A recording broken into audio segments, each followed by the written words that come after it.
Welcome back to the Code Long series on creating a chat application. What we have done so far is create a page which displays the text "Get Started." It doesn't do anything else. Now let's do the real work of adding a user registration form to this page. We can add the form using the longhand way of writing raw HTML code to define the field and then add form validation in Python. Or even better, we can use the power of Flask extensions. Flask extensions are little add-ons that give some functionality to Flask. For the forms, we will use a module called WTForms, which will abstract away a lot of pain involved in creating the forms. And we will be using the Flask extension Flask-WTForms. Okay, so let's get started. I am inside the directory that we created last time on the desktop called rchat. And I have activated the virtual environment that we set up last time. The first thing we need to do is install Flask-WTForm extension. So we'll be using pip to install just like we did in previous videos. Installing is easy. It's pip, install, and the name of the module. So I see the successfully installed message, and as you can see, installing the Flask-WTForm extension automatically installs the WTForm modules also, so we don't have to install it separately. We'll write the code for WTForms in a separate file. This is not a mandatory step, but it will help you guys to see the code separately and also keep our main application.py file clean. So let's call this new file WTForm fields.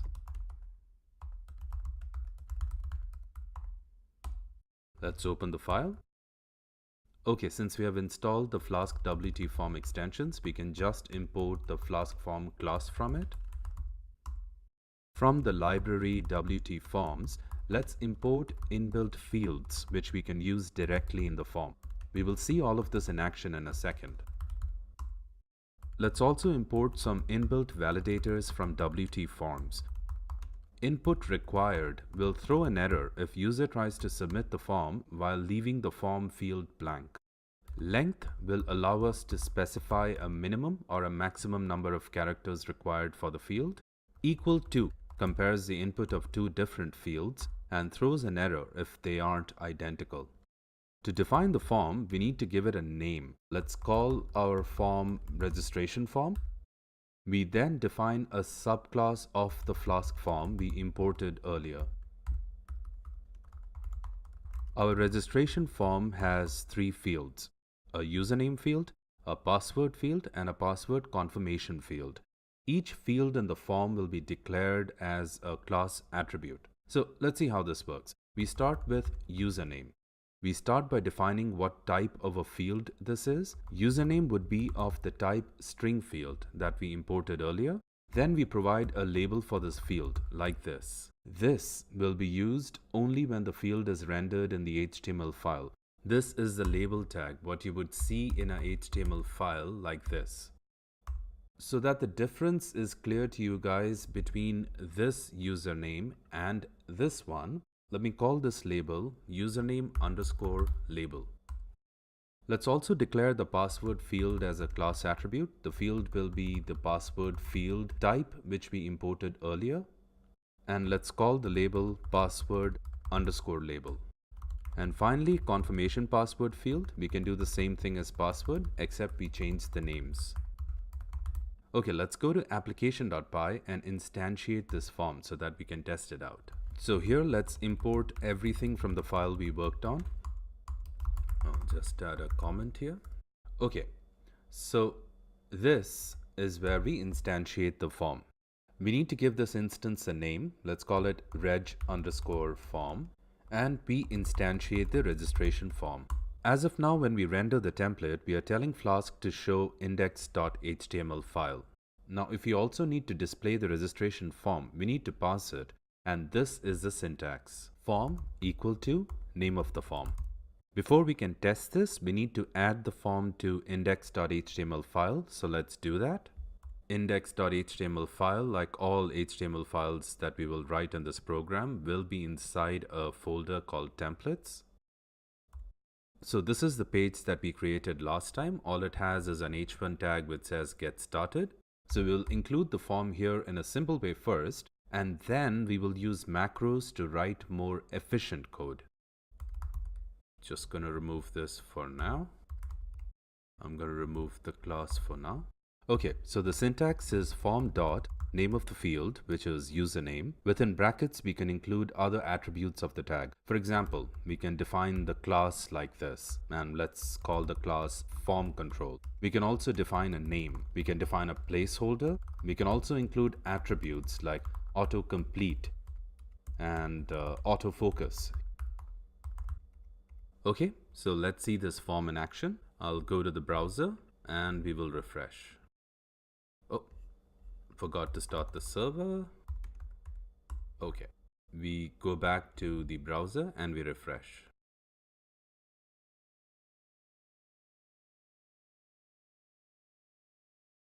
Okay, so a typo right there.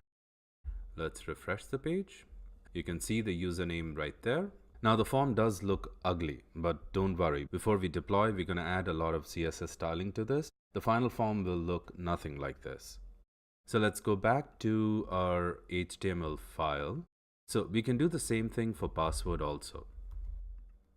We just need to change the name of the form, the placeholder, and we don't need autocomplete and autofocus attributes for this field. We just need to change the name of the form, the placeholder. Let's also add a submit button.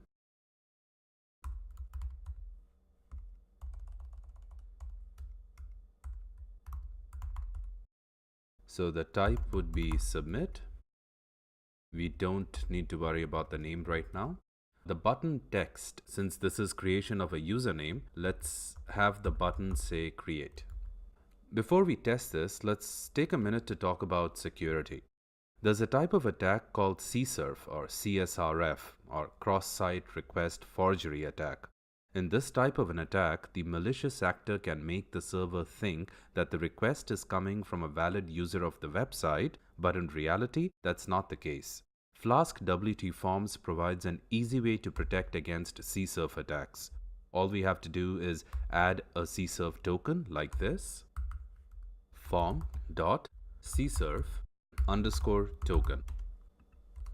This is a hidden tag and it's not going to be visible to the user. By default, this tag will use the app's secret key we defined. So this key that we defined right here. When we come to the final video on deployment, we will talk about how to configure the secret key properly. And in that video, I'll also show you how to explicitly state the secret key which is used for this. Now, before we go further, let's test the form. Refresh the page. There, you can see the 3 fields and the button that we created. As of now, there is no validation. You can enter whatever value you want and you can press create. Nothing happens. If you see the URL, it also adds some additional parameters here since the default method for form is get.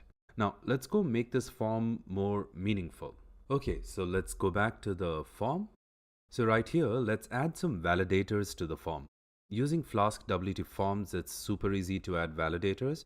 We just add a parameter called validators and then use the inbuilt validators we imported. So first, we will add the parameter validator and we will use input required. We can add a custom error message. So if the user tries to submit the form with this field empty, then let's show the user the error message username required. Next, let's add length. Let's specify the minimum length as 4 characters. We can also specify a maximum length if we want. And let's set that to 25 characters. The custom error message can also be defined here. Username must be between 4 and 25 characters. By the way, we can directly add attributes here. For example, if I want to add a placeholder for a username, then I can add it like this. Render_kw placeholder takes the value username.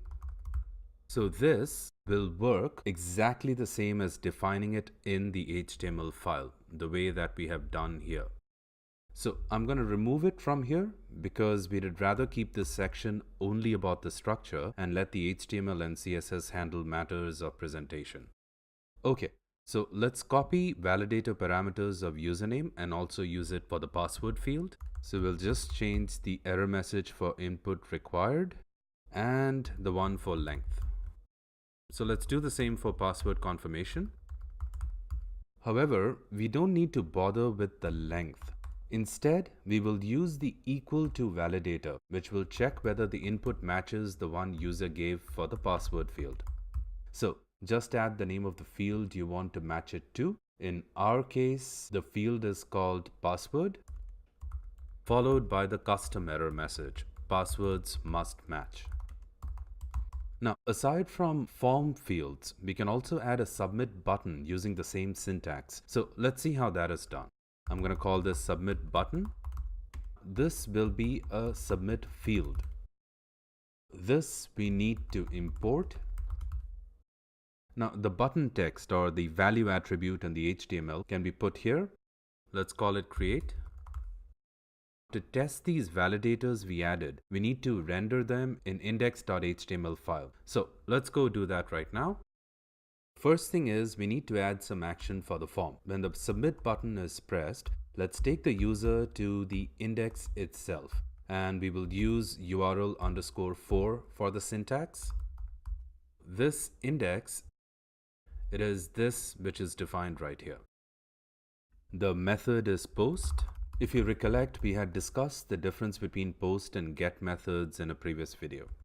Now here, we need to render the error messages. The way the error messages are rendered is in form of a list. So for this, let's use unordered list. This is just a design preference, by the way. You could put this as anything else. Now let's use Jinja syntax to iterate through the error message list and print each error message. The for loop used in Jinja is similar to Python syntax.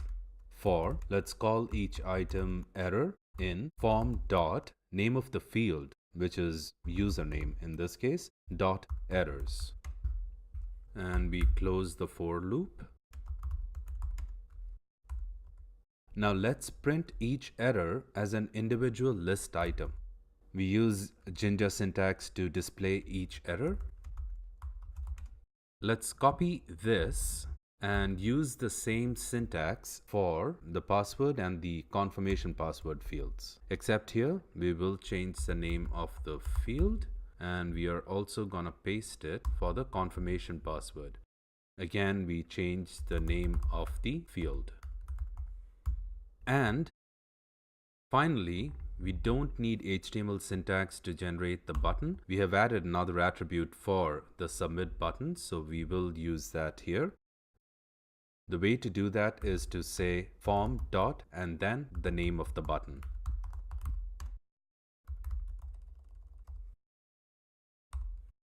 Okay, for this whole thing to work, we need to have the validators triggered. So we do this from the page's route. So let's head over to application.py file. To trigger the field validators, Flask-WTF provides a shortcut. We type the name of the form, which is reg_form in our case, dot validate on submit.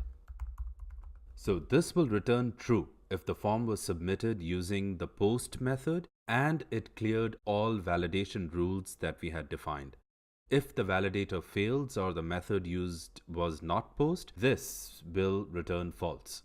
We can use an if statement, and if the post method was used and all validation was cleared, let's return the text great success. We can go and test the whole thing. Let's save this file, save this, and save this. Okay. Refresh the page, and there you go. So you see we have the 3 fields that we have rendered and also the button. So let's test it out. First, I will put a single character for username and maybe not have the passwords match. Let's say create.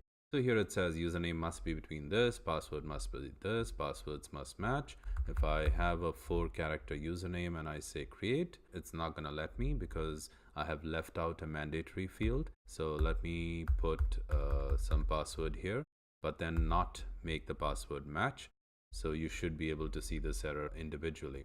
Now what happens if I get all of them right? So let me create a username who is AAAA, great user, and I can see the great success message, which is exactly what we expected if there were no validation errors and the form was submitted using the post method.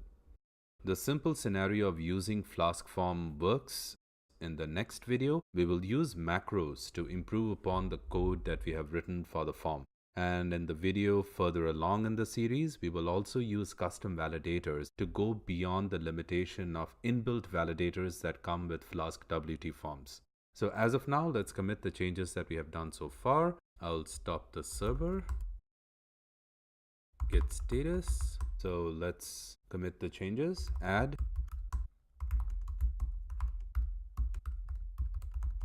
Flask-WT form for registration page. That's it for this video. So if you found this video useful, please hit the like button and consider subscribing to the channel. See you in the next video.